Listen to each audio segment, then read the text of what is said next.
No peeky there. He's got his eyes on King Felix. Grounded and grabbed there by Andino. He flips to first, and the out is made. The catch was made by the first baseman, Morales. Hernandez was right there as Wells moves to second. Now Joe Girardi's going to say, hey, my guy couldn't get to the base. Well, this is an interesting interpretation because he is right in the way, and that's a very valuable knee that just gets clipped right there. You see Felix Hernandez is coming up a little bit limping right now as well.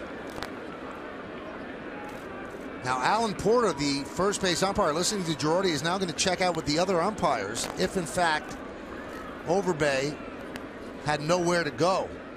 And it's clear he had nowhere to go. Yeah, that's obstructing the runner. The runner has to have access to the base. Can't run in front of him. Now this isn't reviewable. So this is hopefully the other 6 eyeballs saw it that way.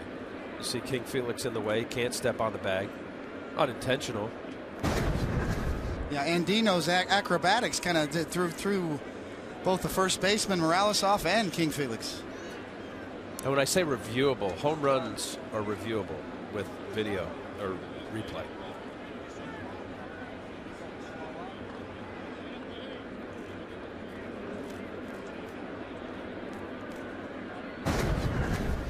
Take another look.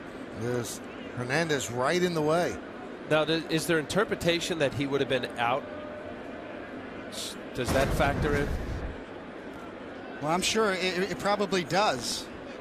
As you see, it still comes down to a judgment call. Now, this might be a good thing for the Yankees, as Jerry Lane is calling Eric Wedge over.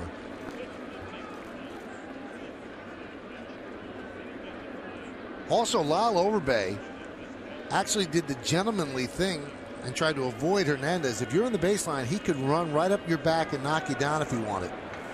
And it looks like they are going to call interference there because Wedge is angry.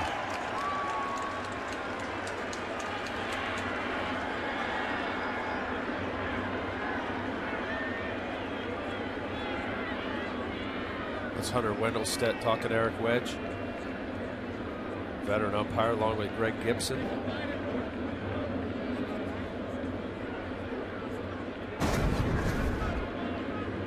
Well, Eric Wedge is going to probably lose this one because all 4 umpires got together to talk about it, and that is the definition of obstruction.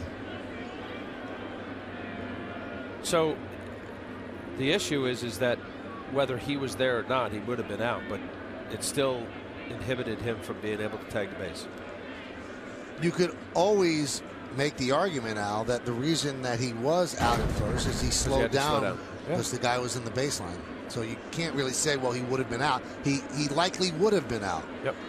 But you could always counter argue and say he had to slow down, otherwise he would have crushed Hernandez. I'm only saying that, Michael, because Eric Wedge had to have seen it as well. He had a good vantage point from the third base dugout. He's looking right down the line.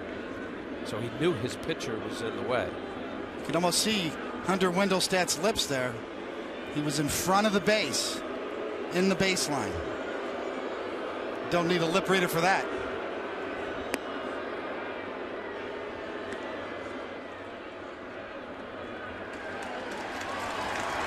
So the crowd cheers as Overbay is given first base.